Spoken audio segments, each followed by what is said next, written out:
mañana 15. Hoy una de las noticias indiscutiblemente tiene que ver con el proyecto o la propuesta mejor, o el proyecto de ley para que se paguen las horas extras o los recargos nocturnos a partir de las 6 de la tarde.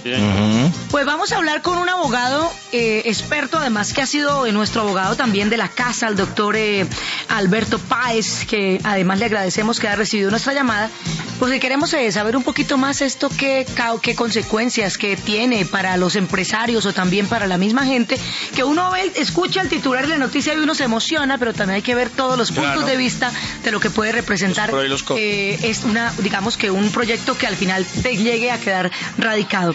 Doctor Páez, bienvenido a Olímpica, qué bueno saludarlo, muchas gracias por recibir la llamada de Olímpica Estéreo, buenos días. Dalia, buenos días, el gusto es mío, saludo a toda tu mesa de trabajo y a todos tus oyentes. Bueno, doctor Páez, creo que es la inquietud de todos. Hoy uno amanece feliz y dice, uy, buenísimo. Dígame un poquito qué implicaciones puede tener eso, tanto para el ciudadano de a pie, como para los empresarios también. Bueno, como lo está mencionando usted, Dalia, yo creo que este asunto es para entender de manera global. Yo creo que hay que darle razón a parte y parte en este asunto. Un análisis de pronto superficial, de manera muy rápida, como lo dice usted, alegraría de manera inmediata al sector laboral, a los trabajadores y además miembros que hacen parte de, si vamos a ponerle un título, la clase obrera, porque dirían, voy a tener un mayor pago extra por mis horas nocturnas y voy a tener un pago extra por mis horas dominicales y festivos. Sin embargo, un sector empresarial también podría de manera inmediata entristecerse ante el aumento de sus costos de nómina. Sin embargo, también hay que decir que esa afectación de los ingresos también ha venido siendo por una política legislativa donde desafortunadamente también tenemos que no ha funcionado la reducción de costos laborales para aumentar ni la calidad ni el monto del empleo. Entonces ahí donde tú dices, o la cantidad de empleo realmente constituido. Entonces ahí donde uno tiene que tratar de buscar un punto medio, no irse a rajatabla, aumentar a fecha de los años casi 2002 la forma como se establecía el contrato laboral, pero tampoco como empresario podemos asumir una posición de que claramente por tener menos costos laborales per se voy a contratar más gente. Esto tiene que ver más con una masa de producción, eso tiene que ver más con unas necesidades empresariales y tiene que ver más con una calidad también del capital de trabajo. Entonces creo que estas políticas o estos proyectos de ley que en este caso están pasando el Partido Liberal tienen que analizarse profundamente y creo que es lo que vamos a hacer ahorita a estas horas de la mañana. Doctor Páez, la gente está emocionada porque consideran que van a ganar por recargos nocturnos y por horas extras. ¿Esto es verdad o hay una confusión? No, vea, Negra, yo creo que aquí hay que ser muy preciso tal cual como lo dice usted. ¿Qué pasaba antes? Que por allá en el 2002, antes de que Uribe pasara la solicitud de reforma del Código Sustantivo del Trabajo, efectivamente lo que se le conocía como la jornada diurna iba de 6 de la mañana a 6 de la tarde. Es decir, si tú trabajabas después de las 6 de la tarde, se hacía un recargo nocturno sobre el valor de la hora diurna natural. Eso es diferente a las horas extras. Las horas extras tienen que ver con el hecho de que tú trabajes más de 8 horas. Entonces puede que confluyan ambas. Supongamos, un trabajador que trabaje efectivamente solamente en un horario diurno, pues no va a tener ni recargo nocturno ni hora extra si trabaja solamente 8 horas.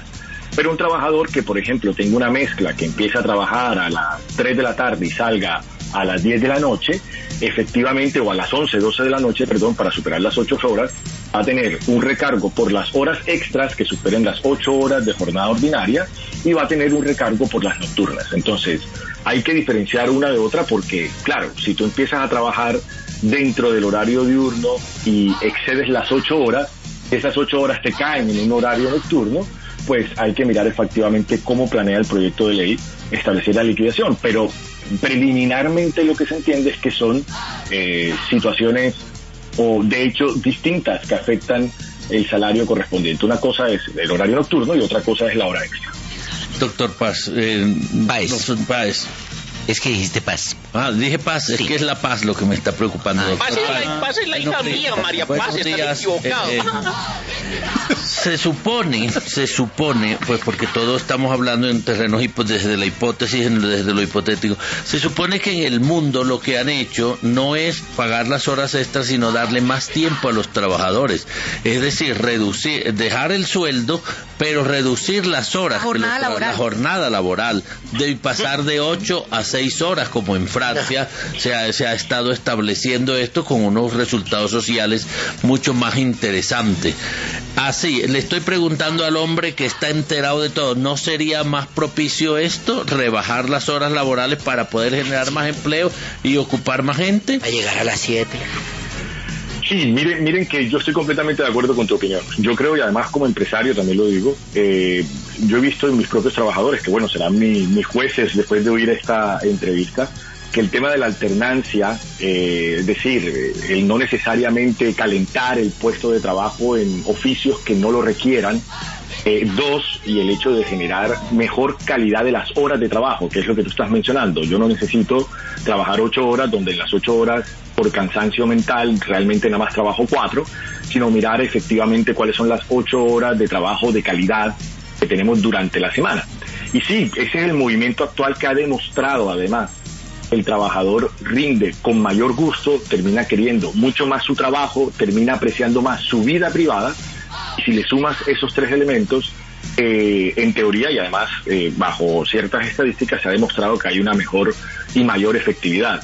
Entonces sí, yo creo que este proyecto lo que busca, me imagino, es tratar de darle al trabajador la posibilidad de ser más costoso, pero no mejor calidad en su vida laboral. Entonces estoy completamente de acuerdo. Podría decirse que es una contradicción, por eso te decía que es volver a los años 2002 y no irse al año 2024, que es lo que estamos aspirando. En el año 2024 se está pensando en una mejor calidad de hora laboral y no en mayor recargo por trabajar más tiempo, ¿no?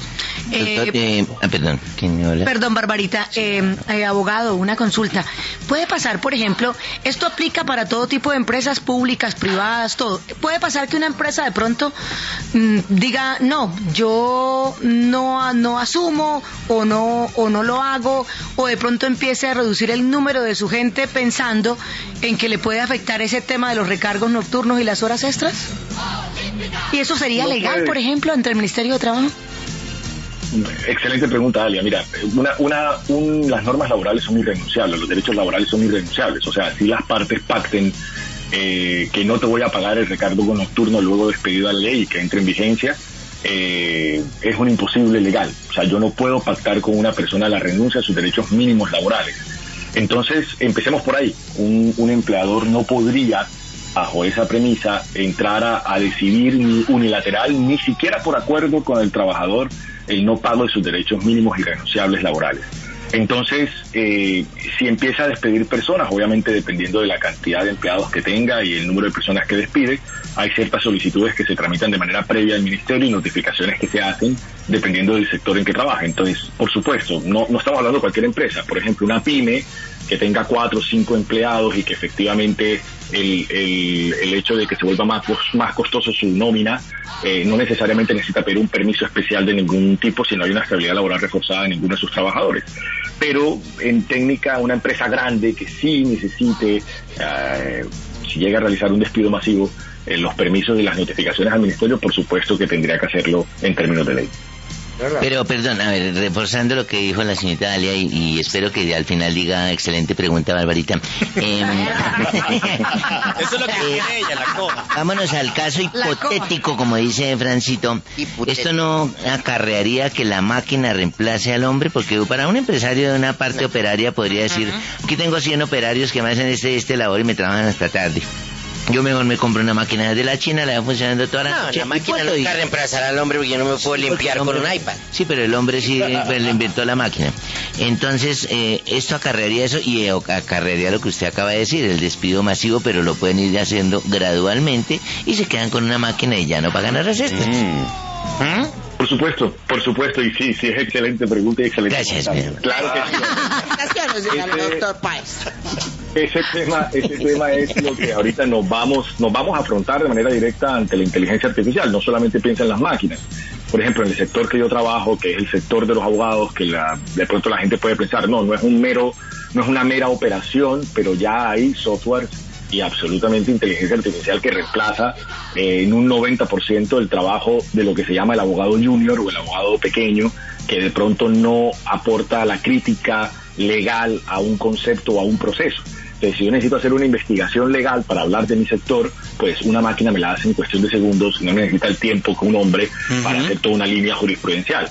Entonces, piensen ustedes que efectivamente esta inteligencia artificial puede terminar reemplazando no solamente a un trabajador, Barbarita, miles de trabajadores. Claro. Y yo preferiría pedir un crédito que me vale menos que lo que me vale pagar la nómina de 20 abogados, y prefiero pues tener un software que me ayuda y yo simplemente pago lo que me vale esa máquina que viene. Sí, es que esos son los elementos, por eso les digo, el proyecto de ley nos devuelve al 2002, cuando había que pensar en un proyecto de ley que nos lleve al 2025, y creo que esa es la crítica principal. Cuando yo gobernaba, hijitos.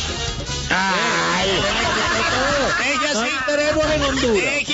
Obvio es que puse esa ley, hijitos. Tranquilo, doctor Alberto Páez, gracias por acompañarnos en Temprano es Más Bacano. Recuérdeme, por favor, si quieren seguir su empresa, Alumbra Asesores, o contactarlo ya para alguna consulta extra, micrófono, ¿a dónde lo pueden contactar o cómo los ubican en redes sociales? Tania, primero agradecerte por la invitación y siempre confiar en mi criterio. Por supuesto que sí, el nombre que acabas de mencionar, Alumbra Asesores, @Alumbra Asesores seguido, es mi empresa, pero mi cuenta personal es Alberto Páez B, con B grande, Alberto Páez B, en Twitter, en Instagram o en Facebook. Bien, bien, es que eso está preocupante. Yo, por ejemplo, llegué tarde esta mañana porque me soñé que estaba trabajando y me desperté a las 4. ¿Cómo así? ¿En dónde? ¿Por qué? ¿Y esto qué tiene que ver? Pues que me volví a dormir para meter otras horas extras.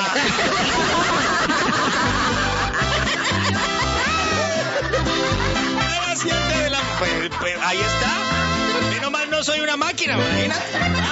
7:27, estás olímpica, hoy es miércoles.